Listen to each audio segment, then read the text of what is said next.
Guys, good morning সবাইকে। কেমন আছো সবাই? আশা করছি সবাই ভালো আছো। আমরাও কিন্তু অনেক ভালো আছি। শিবানীস ব্লগে তোমাদের সবাইকে একটা নতুন ভিডিওতে অনেক ওয়েলকাম এবং অনেক ভালোবাসা জানিয়ে আজকের একটি নতুন ব্লগ শেয়ার করছি।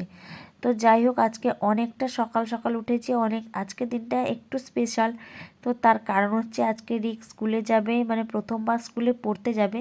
এর আগে এমনি স্কুল গেছে এসছে, যাই হোক কোনো প্রয়োজনে গেছে। আজকে কিন্তু রিক পড়াশোনা করতে যাচ্ছে। তোমরা ভাবতে পারছো আমার রিকও কিন্তু অনেক বড় হয়ে গেছে। এই যেন মনে হলো রিক সেদিনই এলো, আর আজকে দেখো অনেকটাই বড় হয়ে গেছে। ও আবার পড়তে পেরে গেল নি। তো যাই হোক, ওকে এখন পড়াশোনা করতে নিয়ে যাব। ফাইনালি রিককে রেডি করে নিয়ে এসেছি, আর আমিও কিন্তু রেডি হয়ে গেছি। আমি রেডি বলতে সেরকমই যাব, তার কারণ আমাদের তো বাড়ির পাশে। আর রিককে বললাম তোমার ঠাম্মিকে বলে দাও, তো ঠাম্মিকে বলে দিল। আর ও এখন বেরিয়ে যাচ্ছে। দেখো, আমি বললাম একটু হাই করো, তোমাদের এখানে মিমি পিপি অনেকেই আছে, তো সবাইকে একটু হাই করো। তো সবাইকে হাই করে ও যে বেরিয়ে পড়েছে। ওর সব থেকে আনন্দ কি জানো? এই যে কাঁধে ব্যাগ নিয়ে, আসলে কি বলো তো, সবাই যায় আসে দেখে, ওর মনে কিন্তু অনেকটাই আনন্দ যে সে স্কুল যাবে। তো আমি বললাম ঠিকই আছে, যখন হাতে খড়ি দেওয়া হয়ে গেছে তাহলে স্কুলে নিয়েই যাই। ও একটা বাচ্চা, ওর আনন্দটাই আমাদের আনন্দ। ও যখন আনন্দ হচ্ছে তাহলে আনন্দ হতেই দিই। পাপা কোথায় যাচ্ছ তুমি? কোথায়? ভালো করে বলো। স্কুলে যাচ্ছ? হ্যাঁ, ছোট কাউ আসছে। দেখো ছোট কাউ আসছে। এটা বড় কাউ, এটা ছোট কাউ না?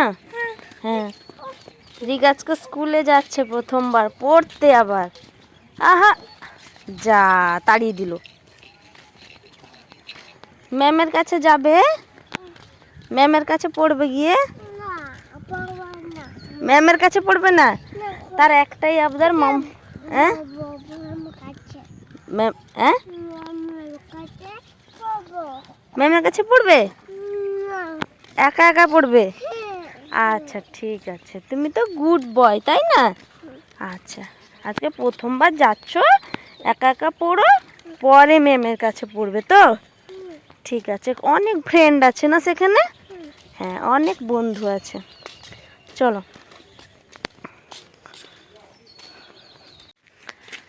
বাড়িতে সব সময় বলবে মা স্কুলে যাব, মিছামিছি স্কুলে যাব। সত্যি সত্যি না, মিছামিছি স্কুল যাবে। আর দেখো আজকে যেই স্কুলে নিয়ে এসেছি, চোখের সামনে যতক্ষণ জানলার কাছে দাঁড়িয়ে, এ বাবা গোবর দেখে যাও। যেই চোখের সামনে দাঁড়িয়েছিলাম ঠিক ছিল, যেই একটু চোখের আড়াল হয়েছি সেই শুরু হয়ে গেছে। আর ওখানে একটা গার্ডিয়ান বসেছিল, তো ও শুরু করে দিয়েছে যে মাম্মা তুমিও বসো।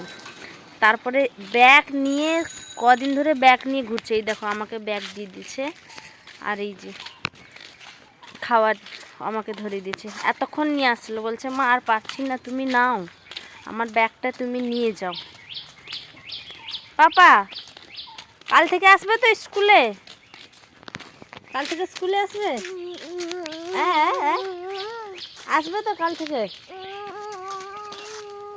এটা কি হচ্ছে? আসবে তো স্কুলে? আমি এত কথা জানি না, স্কুলে আসবে তো? ঠিক আছে, আমি জানি না এত কথা। কাল থেকে স্কুলে ছেড়ে দিবে, প্রতিদিন স্কুলে ছেড়ে দেবো তাকে আমি। হ্যাঁ, ওখান থেকে এসে আমার সব কাজ বাজ শেষ করে, তারপর দেখো জামা কাপড় তো কাচা থাকে, ওগুলো কেচে ধুয়ে তারপরে এখন অনেকটাই বেলা হয়ে গেছে। আর আজকে একটু রান্নাবান্নার ঝামেলা নেই, মানে রান্নাবান্না বলতে আজকে রান্নাবান্না আমি করছি না, শুধুমাত্র তরকারি রান্না করেছি, আমার পান্তা ভাত রয়েছে খাওয়াবো। আর রিককে বলেছি, দিদিভাই ভাত করেছে, বলেছি যে দুটো গরম ভাত দিয়ে দিতে, তখন রিকের হয়ে যাবে। তো যার জন্য আজকে রাতের বেলা রান্নার ঝামেলা থাকবে, আর দিনের বেলা কোনো রাতের ঝামেলা নেই। তার কারণ হচ্ছে এখন ভাত হয়নি, মানে রাত্রেবেলা ভাত হবে। তো বেলা করেই আমি একটু দেখো লেপের যে ওয়ারটা একটু ধুয়ে শুকিয়ে দিলাম, মানে ভালো করে কেচে শুকিয়ে দিলাম, লেপটাকে রেখে দিব। আর কি বলো তো, আমার মানে ঘরে যদি একটু লেপের কাজ শেষ, ওটাকে উঠিয়ে রেখে দিলেই আমার শান্তি। আর ভেতরে আমার একদমই ঝামেলা করতে ভালো লাগে না, তার কারণ আমার খাট একটু বেশি করে পরিষ্কারটাই আমার বেশি পছন্দ হয়। দেখো গাইসরি কি করছে, এই দেখো লেপটা একটু রোদে দিয়ে দিলাম, লেপটা তুলে রেখে দিব, লেপটা রোদে দিয়ে দিলাম। আর এই যে ওর ওয়ারটা কেচে ধুয়ে দিলাম, লেপটাকে রেখে দিব। এত জায়গা মানে জায়গা অর্ধেক জায়গা নিয়ে থাকছে লেপটা, এমনিতেই ঠান্ডা চলে গেছে, যার জন্য ভাবলাম যে লেপটা রেখে দিব।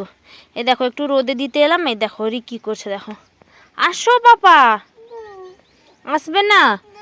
আসো আসো তাড়াতাড়ি আসো, চলো স্নান করতে চলো, অনেক লেট হয়ে গেছে। যাবে না তুমি, এখানে রোদে থাকবে, আমি চলে যাব, তুমি একা থাকবে, জিজি আসবে যে ধরে নিবে। আসবে না? ঠিক আছে চলো আমি যাই।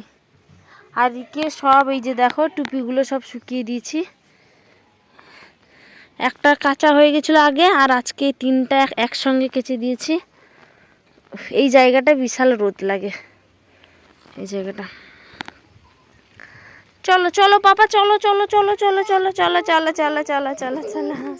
রিককে স্নান করিয়ে খাওয়া দাওয়া কমপ্লিট করে রিককে ঘুম পাড়িয়ে তারপরে যে বিকালবেলার যে কাজটা থাকে সেটা হচ্ছে ঘর বাইরে ছাঁটানো আর আমার কাপড় তুলে কাপড় ভাঁজ করে রাখা। আমি যদি কাপড় তুলে রেখে দিই জমা করে তাহলে কিন্তু আমার বিশাল বিরক্তকর লাগে। তো যার জন্য আমি কাপড়টা তুলে নিয়ে রিক যেহেতু ঘরের ভিতর ঘুমাচ্ছে তো আমি বারান্দায় বসে বসে দেখো আমি জামা কাপড়গুলো সব কটাই ভাঁজ করে নিচ্ছি আর লেপ টেপ রোদে দিয়েছিলাম সব কিছু তুলে এনে এখানে রেখেছি। সব থেকে কষ্টের কাজ যেটা সেটা হচ্ছে লেপের যে ওয়ারটা ভরতে হবে, তো ওটাই খুব কষ্টের কাজ। দুবার মতো ভরলাম, হলো না।